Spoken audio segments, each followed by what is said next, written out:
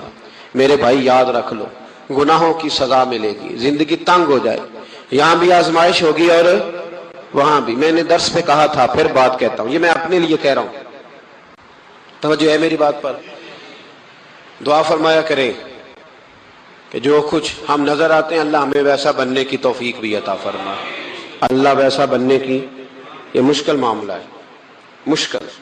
دیکھیں نا، ایک آدمی سیاستدان ہے، اس نے بڑے اچھے نعرے لگائے، انقلاب آ جائے گا، میں غریب کا بھلا کر دوں گا، میں یتیموں کے سر پہ ہاتھ رکھوں گا، میں مجبوروں کی مدد کروں گا، میں دکھیوں کی مدد کروں گا، مزدوروں کو. اس نے اچھے اچھے نعرے سکھائے، اچھا اس نے پیغام دیا. اندر اس کے یہ تھا کہ اقتدار ملے گا تو مرضی کروں گا. لوگ اس کے گرد بھی گئے، اس کی گاڑی کے پیچھے بھی بھاگے، لوگوں نے اس کے نعرے بھی لگوائے، جیب سے پیسے لگا کے اس کے پوسٹر بھی شائع کیے. لوگ اس کے گرویدہ ہو گئے.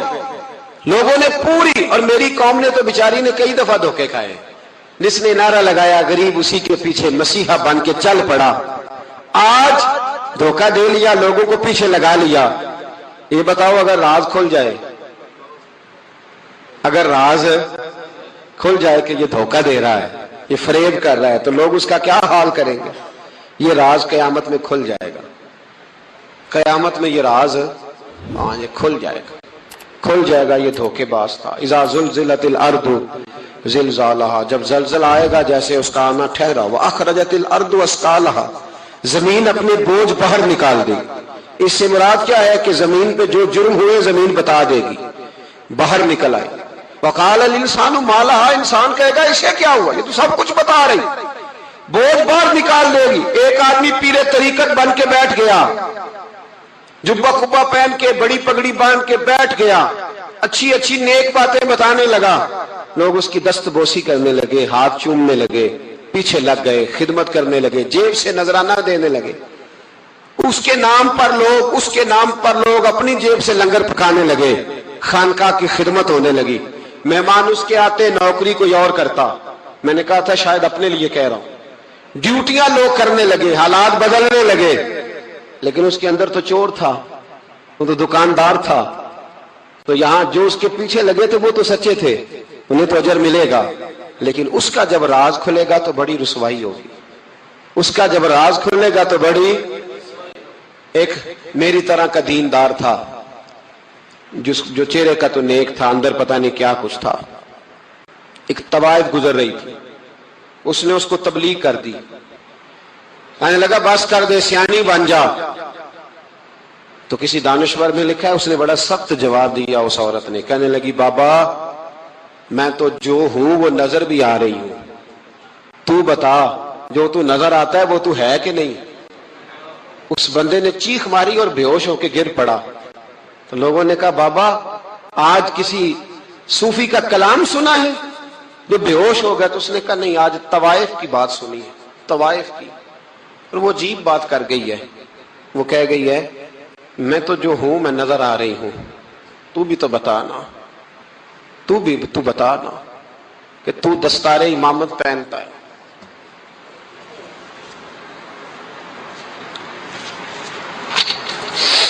تو بتا، تو جو کہلاتا ہے تو وہ ہے کہ نہیں. یہ وقال الانسان ما لہا، یہ راز قیامت میں کھلے گا. ہم جو کچھ بتا رہے ہیں نا اپنی زبانوں سے، ہمیں اپنے گناہوں کا احساس ہونا چاہیے. ایسا نہ ہو کہ جب سزا ملے تو پھر اس طرح کی ملے کہ دوبارہ کسی کو کوئی منہ دکھانے کے قابل نہ رہے. میرے بھائی یاد رکھیں اور سمجھیں، گناہ انسان کی زندگی کو تنگ کرتے ہیں. میرے نبی پاک علیہ الصلوۃ والسلام نے فرمایا جب تو جھوٹ بولتا ہے تو تیرے فرشتے کرامن کاتبین سائڈ پہ ہو کے کھڑے ہو جاتے ہیں. جب تو زنا کرتا ہے تو تیرے اندر سے ایمان نکل جاتا ہے. اور نبی پاک علیہ الصلوۃ والسلام نے فرمایا جب میری قوم میں ناانصافی عام ہو جائے گی تو قتل بھی عام ہو جائے گا. اور سن لو، لکھ لینا یہ حدیث دل کی تختی پر. نبی پاک علیہ السلام نے فرمایا جب میری قوم میں بے حیائی اور بدکاری عام ہو جائے گی تو دو سزائیں اللہ دے گا. ایک تو جوان موتیں آئیں گی, جوان بچے کچھ بھی نہیں دیکھا چلے گئے, اور دوسری سزا اللہ یہ دے گا کہ ایسی بیماریاں آئیں گی جن کا علاج نہیں ملے گا, ایسے امراض پھوٹ پڑیں گے. اگرچہ میں آپ کو ایسی تقریر بھی سنا سکتا تھا جس پہ آپ بہت زیادہ محظوظ ہوتے, پر میں نے اس جمعے میں ایسا موضوع چنا ہے جس کا ہمیں خاص ضرورت ہے. بھائی دیکھیں تو صحیح, کہیں ایسا تو نہیں کہ ہم ان عیبوں میں مبتلا ہیں. میرے نبی کریم علیہ السلام نے فرمایا جب تم نیکی کا حکم دینا اور برائی سے منع کرنا چھوڑ دو گے, پھر اللہ تم پر ظالم حکمران مسلط کرے گا. اور اگلے لفظ اس سے بھی زیادہ سخت ہیں. محبوب فرمانے لگے پھر تمہاری نیک لوگ دعائیں بھی کریں گے تو اللہ وقتی طور پر ان کی دعاؤں کو بھی قبول نہیں فرمائے گا. اس لیے کہ تم لوگوں نے نیکی کا حکم دینا اور بھلائی سے روکنا چھوڑ دیا. عزیزو یاد رکھو, جب گناہ عام ہوتے تو پھر حالات بدلتے اور لوگوں کو سزا ملتی ہے ان کے گناہوں کی. بلکہ یہاں تک لکھا ہے کہ نیت خراب ہو تو سزا شروع ہو جاتی. کیا خراب ہو؟ بولیے گا. نیت بھی خراب ہو تو سزا. حضرت رومی کہتے ہیں کہ ایک بادشاہ کو پتہ چل گیا کہ ایک آدمی نے بڑا اچھا باغ لگایا ہے, خوبصورت باغ ہے, مالٹے کا, کنوں کا باغ, بڑا پیارا. بادشاہ نے کہا ذرا جا کے دیکھتا ہوں. بادشاہ سلامت باغ دیکھنے آئے تو اب وہ مزدور آدمی تھا, عام آدمی تھا جس نے باغ لگایا, کسان تھا. اس کو کہا کہ چند کنوں توڑ کے لایا تو بڑے پیارے لگے. ایک دو اور لایا, کھائے, بڑے میٹھے, بڑے پیارے, بڑے توانا, بڑا مزہ آیا. تو بادشاہ کے دل میں خیال آیا کہ اس پہ قبضہ نہ کر لوں باغ پہ. ہمارے ہاں نا کرائے پہ دکان دیتا نا مالک, تو جب کسی غریب کی چل جاتی ہے کہتا تو خالی کر, میں نے خود ڈال لی ہے. چل گئی نا اس کی. حالانکہ رزق اپنے اپنے نصیب کا ہے, رزق اپنے اپنے نصیب کا ہے, جس کو اللہ تعالیٰ چاہتا ہے عطا کرتا ہے. تو اس کو کہا کہ اور توڑ کے لا, اور دل میں خیال ہے کہ یار اتنا اچھا باغ ہے قبضہ کر لیتے ہیں. ہماری حکومتیں قبضہ کر لیتی ہیں کہ جو چیز اچھی لگ جائے. اب وہ کسان 2-3 کنوں توڑ کے لایا, اس نے کھائے تو کھٹے نکلے, ترش تھے. کہنے لگا تجھے کیا ہو گیا ہے؟ تو بندہ بڑا صاحب دل تھا, کہنے لگا میں تو ٹھیک ہوں, آپ اپنی نیت سے پوچھیں کہیں خراب تو نہیں ہو گئی. تو کنوں میں بھی اس کا اثر آ گیا ہے. اپنی نیتیں بگڑ جائیں نا, نیتیں. اب ایک بات کہنے لگا ہوں, غور سے سننا.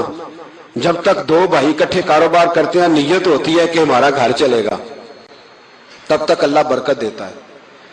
اور جب اپنی اپنی جیبیں سمیٹنے لگ جاتے ہیں نا کہ یہ میرا 5,000 ہے, آج میں گیا تھا اگرائی کرنے, یہ میرا 10,000 ہے, آج میں نے محنت زیادہ کی. جب وہ ٹٹولنے لگتے ہیں پھر اس دکان سے بھی برکت اٹھ جاتی ہے, پھر وہاں سے بھی برکت چلی جاتی ہے. فَإِنَّ لَهُ مَعِيشَةً ضَنْكَ, فرمایا جب تو میں منہ پھیر لیتا ہے پھر تیری زندگی اللہ تنگ کر دے, پھر وہاں سے بھی برکت, خوبصورتی, اثر اٹھ جاتا ہے. ایک سنار نے گلی میں ایک یتیم چھوٹے سے بچے کو گھومتے دیکھا تو سنار بے اولاد تھا, بچے کو اٹھا کے گھر لے آیا. 18 سال اس بچے کی پرورش کی, اس کو پالا پوسا, جوان کیا. سنار کے پاس وہ دکان پہ چلا جاتا, وہ کئی دفعہ دکان پہ رہتا, کئی دفعہ گھر میں رہتا. ایک دفعہ وہ دکان پہ تھا, بچہ گھر تھا, 18 سال کا جوان. اس کی بیوی اکیلی تھی. وہ جس نے ماں بن کے پالا تھا اس نے اسی پہ حملہ کر دیا, اس کا بازو بری نیت سے تھاما. بیوی چیخی, تھوڑی دیر گزری تو وہ نوجوان پیروں میں بیٹھ گیا, کہنے لگا اماں پتہ نہیں مجھے کیا ہوا. شام کو سنار آیا, بیوی چیخنے لگی, چلانے لگی, کہنے لگی آج عجیب بات ہوئی, جس کو میں نے جگر کا خون دے دے کے پالا اسی نے گندی نظر ڈالی. سنار محو حیرت ہے. بیوی کا خیال تھا کہ لاٹھ اٹھائے گا, ڈنڈا اٹھائے گا, نوجوان کو مارے گا, لیکن وہ رونے لگ گیا.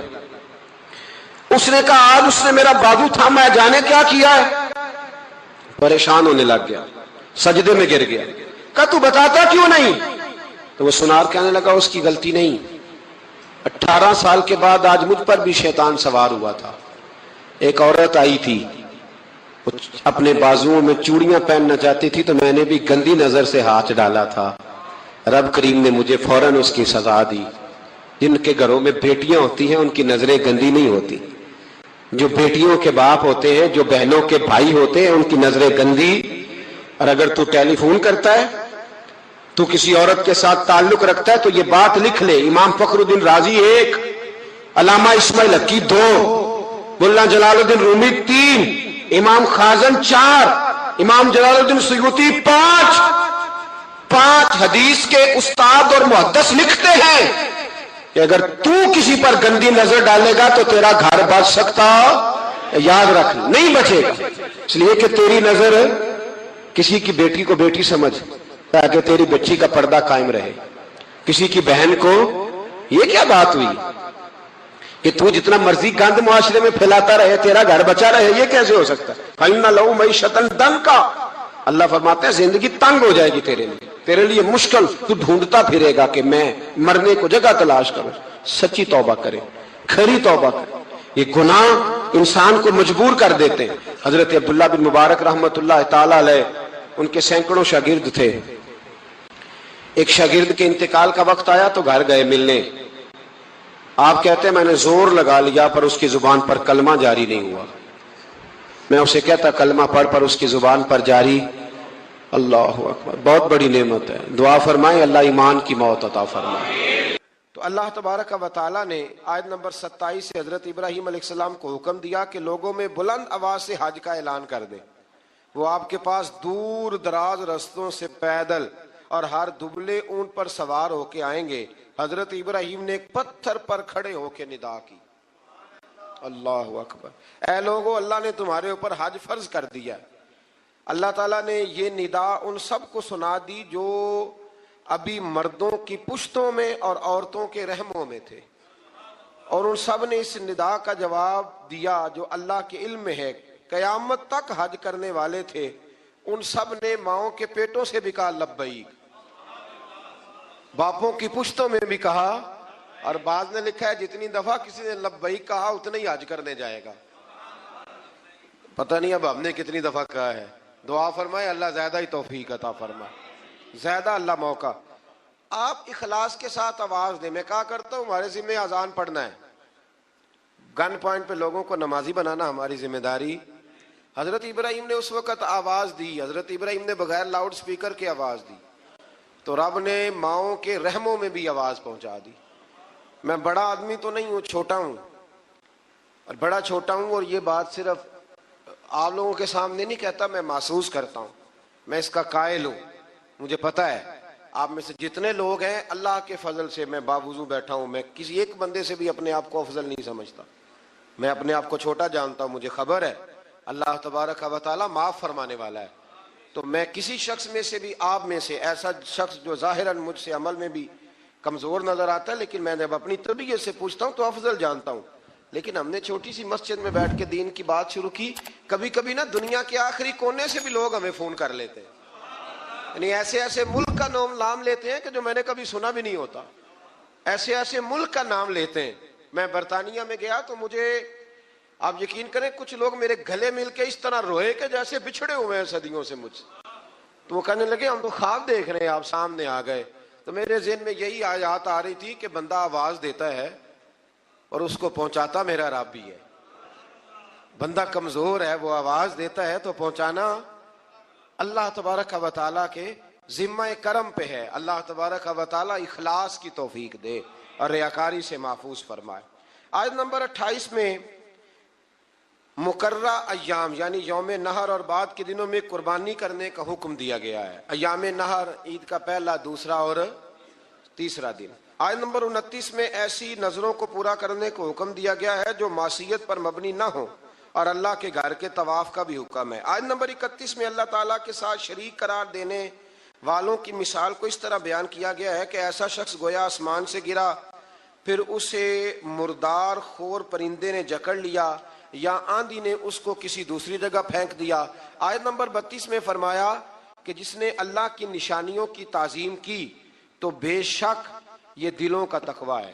آیت نمبر 34 سے فرمایا کہ ہم نے ہر امت کے لیے قربانی کا طریقہ مقرر کیا تاکہ وہ اللہ کے دیے ہوئے بے زبان چوپایوں پر ذبح کے وقت اللہ کا نام لیں، پس تمہاری عبادت کا مستحق ایک اللہ ہی ہے، اور قربانی کے اونٹوں کو ہم نے تمہارے لیے اللہ کی نشانیوں میں سے بنا دیا ہے، ان میں تمہارے لیے بھلائی ہے، پس تم ان کو قطار میں کھڑا کر کے ان کے نہر کرنے کے وقت اللہ کا نام لو، پھر ان سے خود بھی کھاؤ اور محتاج اور مانگنے والوں کو بھی کھلاؤ۔ آیت نمبر 37 میں عبادات میں اخلاص کی تعلیم دیتے ہوئے فرمایا کہ قربانی کا مقصد گوشت پوشت کا حصول نہیں، بلکہ قربانی کا مقصد تو اللہ کی رضا ہے۔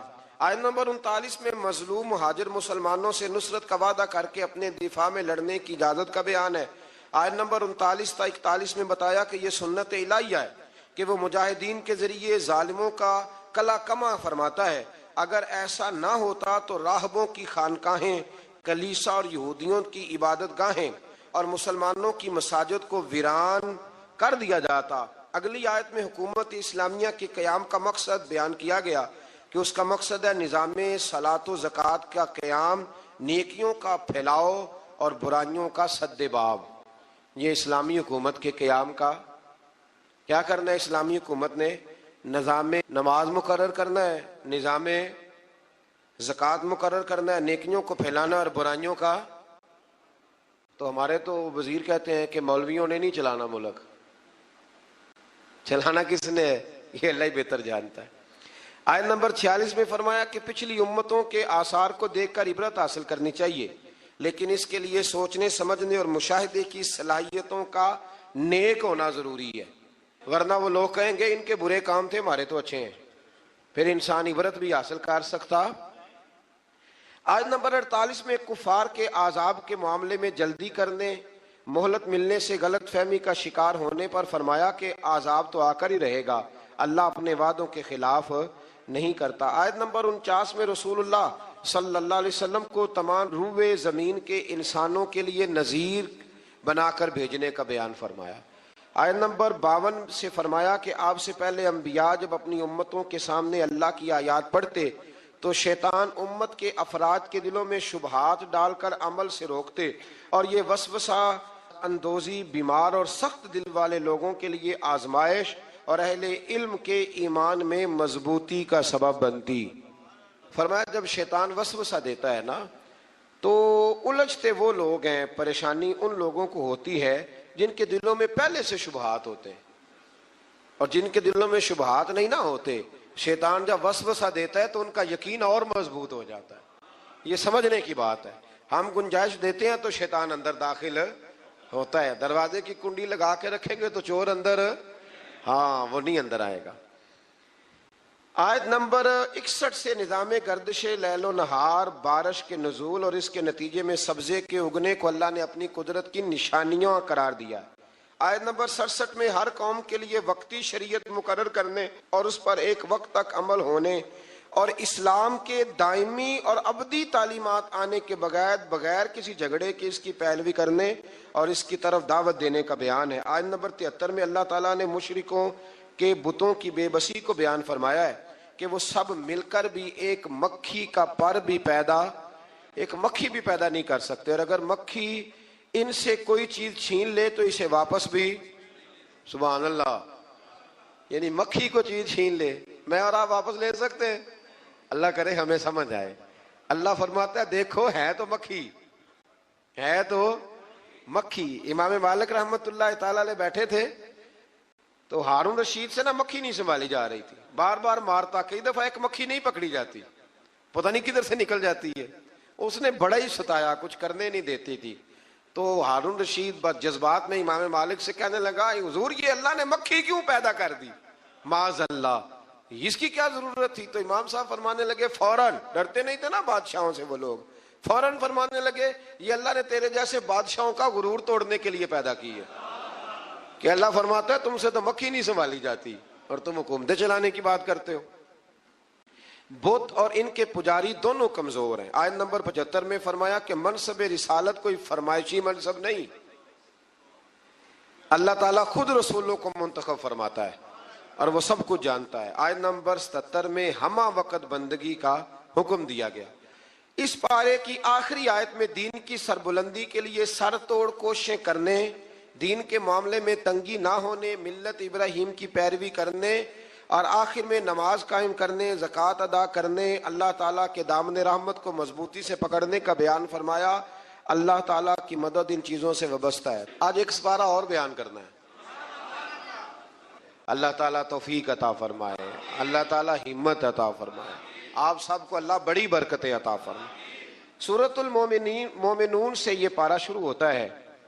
سورۃ المومنون کی جو ابتدائی 11 آیات ہیں وہ تعلیمات اسلامی کی جامع آیات ہیں۔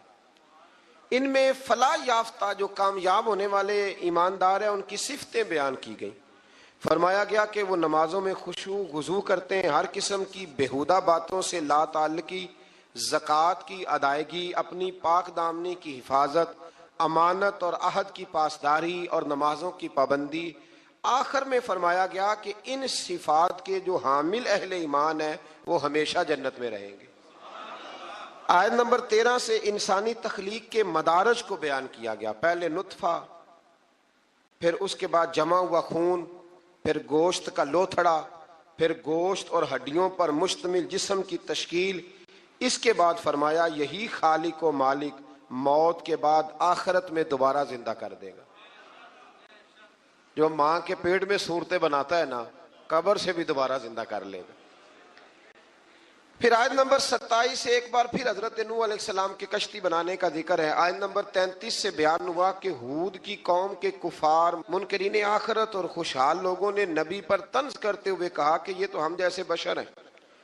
اللہ تعالیٰ نے پھر ان کی ہلاکت کا بیان فرمایا، اور پھر اللہ تعالیٰ نے حضرت موسیٰ اور ہارون کی بعثت کا بھی ذکر کیا، اور قوم موسیٰ کی سرکشی جو پچھلے پاروں میں گزر گئی اس کا بھی یہاں اللہ نے دوبارہ ذکر فرمایا۔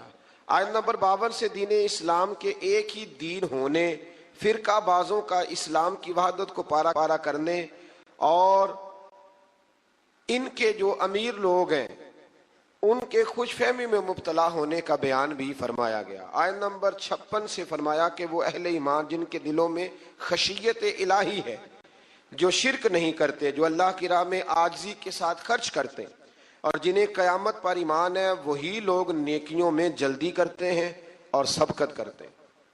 آیت نمبر 64 میں کفار کی پکڑ اور اس پر ان کے چلانے کا بیان ہے۔ اس کا سبب یہ ہے کہ یہ اللہ تعالیٰ کی آیات سے روح گردانی کرتے، تکبر اختیار کر کے قرآن کو افسانہ کہہ کے بکواس کرتے تھے۔ آیت نمبر 78 سے اللہ تعالیٰ کی نعمتوں کا ذکر ہے کہ اس نے انسان کو سننے کے لیے کان، دیکھنے کے لیے آنکھیں، سمجھنے کے لیے دل عطا کیا، گردش لیل و نہار، زندگی اور موت اسی کے قبضہ و قدرت میں۔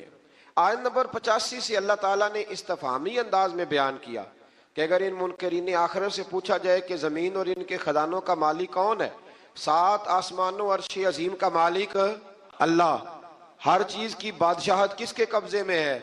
اللہ کے، جس کے مقابل کوئی نہیں، وہ کون ہے؟ اللہ۔ تو ہر سوال کے جواب میں کہیں گے اللہ۔ تو پھر آپ ان سے پوچھئے کہ کیا تم سحر زدہ ہو، تم پر جادو ہو گیا؟ پھر اس مالک و ملک پر ایمان کیوں نہیں لاتے؟ اس کے احکام کو تسلیم کیوں نہیں کرتے؟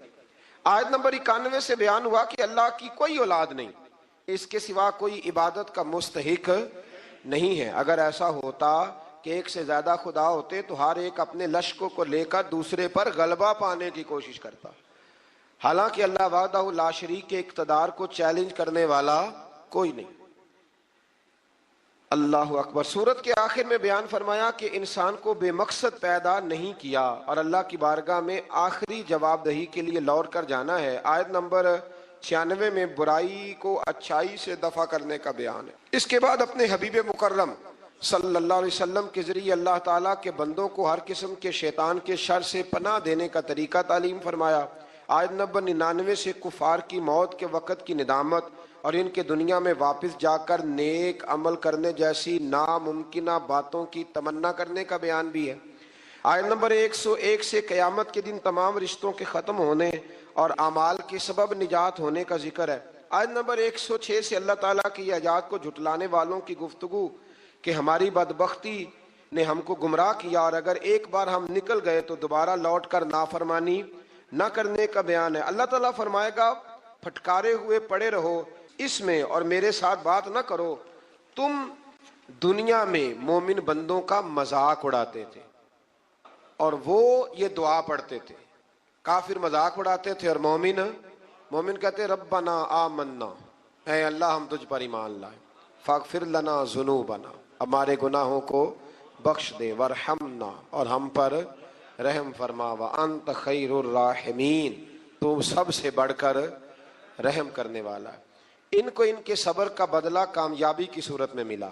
آیت نمبر 112 میں فرمایا کہ جب ان سے زمین پر گزاری ہوئی مدت کے بارے میں پوچھا جائے گا تو یہ کہیں گے ایک دن یا دن کا کچھ حصہ گزارا.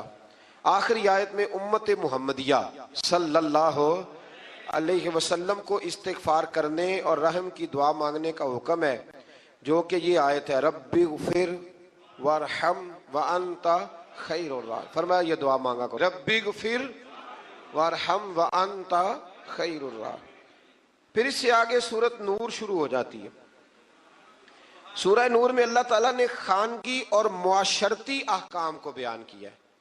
ابتدائی آیات میں زنا کرنے والے غیر شادی شدہ مرد اور عورت کی سزا کو بیان کیا کہ ان کی سزا 100 کوڑے ہیں جو غیر شادی شدہ ہو، اور صاحبان اقتدار اہل ایمان کو کہا گیا کہ تمہیں اس سزا کے نفاذ میں ان پر رحم نہیں چاہیے. حکمرانوں کو حکم ہے جب کوڑے مارنے ہیں زانی کو تو پھر رحم، ہاں یہ بھی دین ہے، دین نافذ کرنا پڑتا ہے. اور ہمارے یہاں نا بڑی اب ویڈیو آتی ہیں کہ وہ جی بچے رو پڑے جی بکری ذبح ہونے لگی نا جب، تو میں نے کہا یہ قوم جہاد کرے گی جو بکریوں کے ذبح ہونے پہ رو رہی ہے. اور وہ ویڈیو بنا رہا ہے ابا دیکھو میرے بچے کا بکرے سے کتنا پیار ہے. خدا کے بندے خیال کریں، جذبہ جہاد ہے، شوق ہے. جب دین نافذ کرنا ہے تو فرمایا پھر تم نے رحم والے جذبات نہیں رکھنے، اس کو یاد کر رکھیں. اور تمہاری ایک جماعت اس سزا کے نفاذ کے وقت موجود ہو. یہ تو ہے نا غیر شادی. اور شادی شدہ کی سزا کیا ہے؟ اس کو یعنی اتنے روڑے مارے جائیں گے کہ وہ ماری جائے کہ ابھی بھی یہ باز نہیں آیا. اللہ تعالیٰ سمجھنے کی توفیق دے. آیت نمبر 4 سے بیان کیا گیا کہ جو لوگ پاک دامن عورتوں پر زنا کی تہمت لگائیں پھر اس کے ثبوت میں 4 گواہ پیش نہ کر سکیں. سنو اللہ کا قرآن، ایسے ہی بیٹھ کے کہہ دیتے ہیں فلاں بی بی ایسی ہے تو فلاں بی بی ایسی ہے. شرم نہیں آتی بہو بیٹیوں کے بارے میں معاذ اللہ لوگ باتیں کرتے ہیں؟ غور کریں قرآن کیا کہتا ہے. فرمایا جو لوگ پاک دامن عورتوں پر زنا کی تہمت لگائیں پھر اس کے ثبوت میں 4 گواہ پیش نہ کر سکیں تو تم ان کو 80 کوڑے مارو، ان کو 80 کوڑے مارو اور ان کی شہادت کو بھی قبول نہ کرو. اور یہی لوگ فاسق ہیں، اعلانیہ نافرمان ہے اللہ، سوائے ان لوگوں کے جو اس کے بعد اللہ تعالیٰ سے توبہ کریں اور اپنی اصلاح بھی کر لیں. یہ قرآن نے کہا توبہ بھی کریں. اور یہاں تو بھائی کوئی پتہ ہی نہیں چلتا، جس کے بارے میں مرضی لوگ معاذ اللہ بری بات کہنی شروع کر دیتے ہیں. آیت نمبر 6 میں یہ ضابطہ بیان فرمایا گیا کہ اگر کوئی شخص اپنی بیوی کو زنا کی تہمت لگائے اور اس کے ثبوت میں 4 گواہ پیش نہ کر سکے اور اس کی بیوی اس تہمت کا انکار کرے تو فریقین ایک دوسرے پر لیان کریں. شوہر 4 مرتبہ اللہ کی قسم کھا کے یہ کہے کہ بے شک وہ ضرور سچوں میں سے، اور 5ویں بار یہ کہے کہ اگر وہ جھوٹوں میں سے ہو تو اس پر اللہ کی لعنت. یہ اس کو کرنا پڑے گا. ایسے نہیں کسی پر معاذ اللہ لوگوں نے طلاق دینی ہوتی ہے تو الزام لگا کے نکال دیتے ہیں، ڈر نہیں آتا اللہ تعالیٰ سے. اور عورت سے حد زنا اس طرح دور ہو سکتی ہے کہ وہ 4 مرتبہ اللہ کی قسم کھا کے کہے کہ اس کا خامن یقیناً جھوٹوں میں سے ہے، اور 5ویں بار کہے کہ اس کا خامن سچوں میں سے ہو تو اس عورت پر اللہ کا غضب نازل ہو. آیت نمبر 11 اور 16 میں ایسا مضمون ہے کہ جو بیان کرتے وقت کلیجہ منہ کو آتا ہے. گھبرایا نہ کریں جب لوگ آپ کے بارے میں میرے بارے میں کوئی بات کریں. کوئی بھی مسلمان جب اس کے خلاف کوئی بات کرے تو گھبرائے نہ. سورہ نور 18واں پارہ آیت نمبر 11 سے 16 میں حضرت عائشہ صدیقہ پر جب منافقین نے الزام لگایا، اللہ اکبر، منافقین نے الزام لگایا، اس کا ذکر ہے. یارو حضرت عائشہ پر، مومنوں کی ماں پر منافقین نے الزام لگا دیا، اور میرے رسول کریم علیہ السلام کی آنکھیں آنسوؤں سے تار ہو گئی. ابو بکر صدیق نے گھر سے نکلنا چھوڑ دیا. حضرت عائشہ اتنی بیمار ہوئی کہ بستر سے اٹھ نہیں سکتی. او لوگو، اتنی فنکاری کہ رسول اللہ کے گھر تک دنیا پہنچ گئی.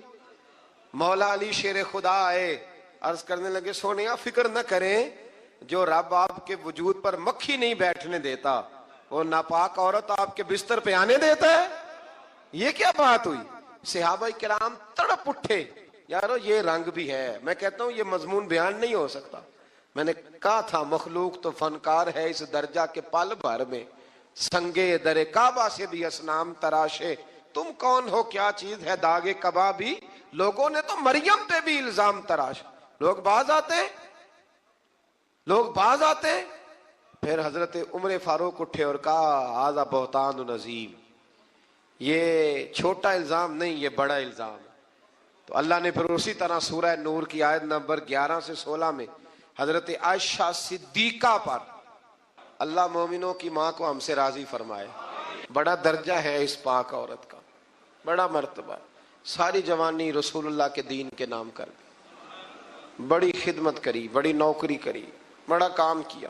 حضرت مجدد الفسانی رحمت اللہ علیہ فرماتے ہیں جب میں حضور کے لیے سال ثواب کرتا نا، وہ چیز پکاتا ختم شریف، تو میں حضور کے اہل بیت کو صحابہ کئیوں کے نام لیتا، کئیوں کے نہ لیتا، سب کے لیے بھی نہیں جاتے۔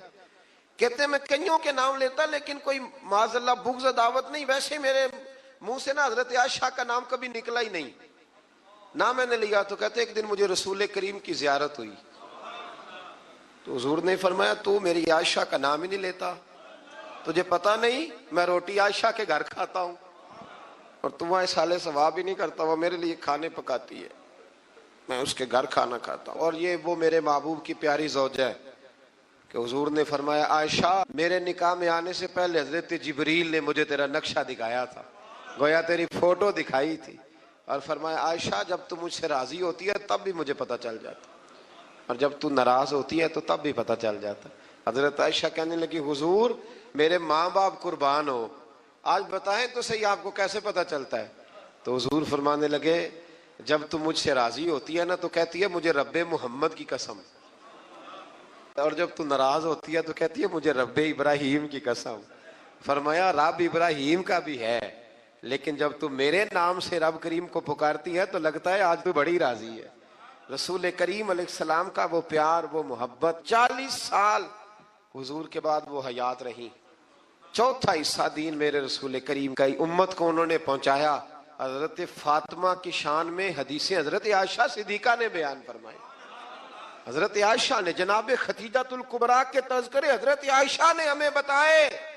اتنی سچی بی بی کے بارے میں بات کرتے ہو، یاد رکھو صبح قیامت بھی یہ ساری ام المومنین میرے محبوب کے ساتھ جنت میں موجود ہوگی۔ دعا فرمائے اللہ ہمیں ان ماؤں کا صدقہ خیرات عطا فرمائے۔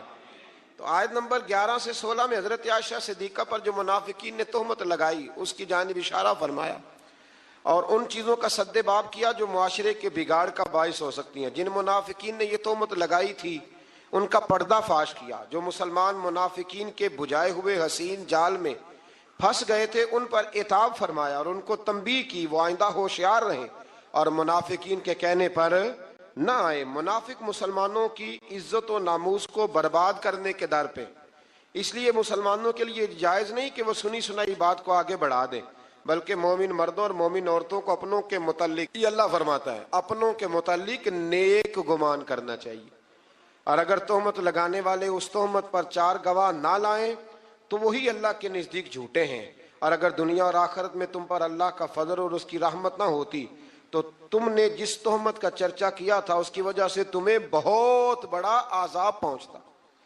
تم نے اس کو سنتے ہی یہ کیوں نہ کہا کہ ایسی بات کرنا ہمارے لیے جائز نہیں، اے اللہ تو پاک ہے اور یہ بہت ہی سنگین بہتان ہے، یہ بہت ہی، میں کہتا ہوں منافقین نے کیا تو ظلم، پر دیکھیں پھر اللہ نے حضرت عائشہ کی برات قرآن میں بیان فرما دی، اور سورہ نور اتری حضرت عائشہ کی برات کے لیے۔ نام بھی کیا ہے؟ سورہ نور۔ آیت نمبر 19 سے یہ فرمایا کہ جو لوگ یہ چاہتے ہیں کہ ایمان والوں میں بے حیائی کی بات پھیلے ان کے لیے دنیا اور آخرت میں دردناک عذاب ہے۔ آیت نمبر 21 سے فرمایا کہ اے ایمان والو شیطان کے قدم بقدم نہ چلو، کیونکہ جو شخص شیطان کے قدم بقدم چلے گا تو بے شک شیطان بے حیائی اور برائی کے کاموں پہ ابھارتا ہے۔ آیت نمبر 22 میں رشتہ داروں اور مسکینوں کی دل آزاری کے سبب ان پر خرچ کرنے سے ہاتھ نہ روکنے، معاف کرنے اور درگزر کرنے کا بیان ہے۔ یہ بھی سمجھنے والی آیت ہے۔ فرمایا کہ تم نے جب کسی پہ خرچ کرنا ہے تو اسے معاف بھی کرنا ہے اور درگزر بھی کرنا ہے۔ اگر عادتیں دیکھ کے خرچ کرو گے پھر تو کسی پہ بھی نہیں ہو سکتا، معاف کرو گے، درگزر کرو گے تو پھر ہی کسی کے ساتھ نیکی ہو سکتی ہے۔ آیت نمبر 23 سے پاک دامن بے خبر ایمان والی عورتوں پر بدکاری کی تہمت لگانے والوں کے لیے دنیا اور آخرت میں لعنت اور بہت بڑے عذاب کا بیان ہوا، جس دن ان کے خلاف ان کی زبانیں، ان کے ہاتھ، ان کے پاؤں گواہی دیں گے کہ وہ دنیا میں کیا کرتے رہے۔ اس دن اللہ تعالیٰ کے حق اور انصاف کے ساتھ ان کو پورا بدلہ دیں گے۔ آپ ایک بات سمجھ رہے ہیں ان آیات میں؟ مرد پر الزام لگانے کی بات ہی کوئی نہیں ہو رہی۔ اس کا مطلب ہے دنیا میں زیادہ الزام زنا کا کس پہ لگتا ہے؟ اللہ تعالیٰ توفیق عطا فرمائے۔ ہے نا عجیب بات؟ وہ میرے پاس ایک صاحب آیا کرتے تھے تو انہوں نے پسند کی شادی کی ہوئی ہے۔ ایک دن مسئلہ پوچھنے آئے تو مسئلہ پوچھنے نہیں آئے، مجھے اطلاع دینے آئے۔ کہنے لگے کہ بہن کا قتل جائز ہے؟ میں نے کہا، اور بڑے سٹائل سے، خونخوار آنکھوں سے۔ میں نے کہا کیوں جی؟ کہنے لگے جی اگر وہ غلط ہو جائے تو مار نہیں دینی چاہیے۔ میں نے کہا کیا غلط ہوئی ہے، کیا اس نے کیا؟ کہنے لگے وہ کہتی ہے مرضی سے شادی کروں گی۔ تو میں نے کہا ٹھیک ہے، وہ اگر غلط جگہ پہ اصرار کر گئے تو ٹھیک نہیں، لیکن آپ کے لیے قتل تو پھر بھی جائز نہ رہا۔ ہاں اگر کوئی بہت بڑی غلط بات کرے تو اس کی کچھ نہ کچھ سزا ہے، لیکن یہ جو انداز ہے۔ تو میں نے کہا وہ صاحب آپ نے بھی تو پسند کی ہے نا، لڑکے یہ کام کر لیں تو پھر ایسا بھی کبھی ہوا ہے کہ باپ کی غیرت چھا گئی کہ لڑکا میرا جو پسند کی شادی کر رہا ہے لڑکا قتل کر دوں؟ لڑکوں کو کیوں نہیں قتل کرنے نہیں چاہیے، لیکن میں مثال دے رہا ہوں۔ وہاں نہیں غیرت جاگتی؟ لڑکے کے پاس 15 عورتوں کے نمبر ہو تو وہ پاک کا پاک ہے، اور بچی پر شک بھی گزر جائے، شک بھی، وہ جی طلاق ہو گئی، ہمارے پاس کیس آتے ہیں نا، طلاق کیوں جی؟ اس کے موبائل پہ ایک میسج نکل آیا تھا کسی غیر کا، اس نے پوچھا تھا کیا حال ہے؟ تو میں نے کہا وہ ضروری ہے، کوئی تنگ کرنے کے لیے بھی تو ایسا کر سکتا ہے، لیکن 1 منٹ لگتا ہے۔ تھوڑا سا ڈرنا چاہیے اللہ تعالیٰ سے، تھوڑا خیال کرنا چاہیے۔ اس کا مطلب ہے زیادہ تہمت عورتوں پہ لگتی ہے۔ عورت کو اسلام نے بڑی عزت دی ہے، عورت کو اسلام نے بڑی عزت دی ہے۔ کبھی اسے بیٹی بنایا ہے، کبھی بہن بنایا ہے، کبھی اسے کہا یہ جب تیرے نکاح میں آئے گی تو تیرا ایمان مکمل کر دے گی۔ ایمان کے مکمل ہونے کا سبب ہے اتنا بڑا درجہ ہے بی بی کا۔ اور پھر میرے رب کریم کے محبوب نے فرمایا کہ اللہ تعالیٰ نے نا جنت ہی ماں کے قدموں کے نیچے رکھ دی۔ تھوڑا خیال کریں، اکرام کریں، احترام کریں، اللہ توفیق عطا فرمائے۔ پھر آیت نمبر 30 سے مسلمان مردوں کو یہ حکم دیا کہ وہ اپنی نگاہیں نیچی رکھیں، اپنے شرمگاہوں کی حفاظت کریں۔ اسی طرح مسلمان خواتین کو حکم دیا کہ اپنی نگاہیں نیچی رکھیں اور اپنی عصمت کی خود حفاظت کریں۔ اپنی زیبائش کو، اپنے فیشن کو ظاہر نہ کریں۔ اپنی زیب و زینت دکھانی ہو تو صرف اپنے خامد کو دکھائیں، یہ اللہ نے منع کر دیا۔ اور جسم کے جس حصے کا پردہ ممکن ہو جیسے ہاتھ اور پیر، ان کے سوا باقی جسم کو ڈھانپ کر رکھیں اور اپنے گریبانوں کو دوپٹوں سے چھپائے رکھیں، یہ اللہ قرآن میں فرما رہا ہے۔ اور اپنے خامد اور اپنے محارم، یعنی جن سے نکاح نہیں ہو سکتا، جیسے بھائی ہے، بیٹا ہے، باپ ہے، اور اپنے نوکروں اور کم اور ناسمجھ بچوں کے سوا اپنے بناؤ سنگار کو کسی کے سامنے ظاہر نہ کریں، اور زمین پر زور سے پاؤں مار کے نہ چلیں۔ عورتوں کو حکم مل رہا ہے، عورتیں توجہ کریں، تاکہ ان کی پوشیدہ زیب و زینت ظاہر نہ ہو، اور ان تمام برائیوں سے اللہ کی بارگاہ میں توبہ کرنے پر کامیابی ہے۔ آیت نمبر 32 سے فرمایا کہ تم اپنے بے نکاح مردوں اور عورتوں کا نکاح کر دو، اور اپنے باصلاحیت غلاموں اور باندیوں کا، اگر وہ فقیر ہوں تو اللہ ان کو اپنے فضل سے غنی کر دے گا۔ جو لوگ نکاح کی گنجائش نہیں رکھتے وہ اپنی عفت اور پاکیزگی برقرار رکھیں، حتیٰ کہ اللہ تعالیٰ انہیں اپنے فضل سے غنی کر دے۔ اللہ تو فرما رہا ہے نکاح کر دو غنی ہو جاؤ گے۔ تو ابا جی کہتے ہیں جنی دیر تکر پیراں تے نہ کھلوتا اگے کتے کھلا دیے، یعنی عجیب بات ہے نا جی، وہ پیراں تے پتہ نہیں اس نے کب کھڑے ہونا ہے۔ آپ بچوں کی شادیاں جلدی کریں تاکہ بہت سارے گناہوں کا دروازہ ویسے ہی بند ہو۔ آیت نمبر 35 میں فرمایا اللہ آسمانوں اور زمینوں کا نور ہے، پھر اس نور کی وضاحت بھی بیان کی۔ آیت نمبر 37 سے اللہ تعالیٰ نے اپنے گھروں میں اللہ کا ذکر کرنے پر ان مسلمانوں کی تعریف کی جن کو تجارت اور خرید و فروخت اللہ کے ذکر کرنے، نماز پڑھنے اور زکوٰۃ ادا کرنے سے غافل نہیں کرتی۔ وہ اس دن سے ڈرتے ہیں جس میں دل اور آنکھیں الٹ پلٹ ہو جائیں گی، اللہ نے تعریف کی ہے، فرمایا کاروبار بھی پورا کرتے ہیں، میری عبادت بھی صحیح کرتے ہیں، زکوٰۃ بھی وقت پہ دیتے ہیں۔ ہم یہ کہتے ہیں کہ نہیں سارا کچھ چھوڑیں گے تو عبادت ہوگی۔ اللہ نے تعریف کی، فرمایا ڈیوٹیاں بھی کرتے ہیں اور رب بھی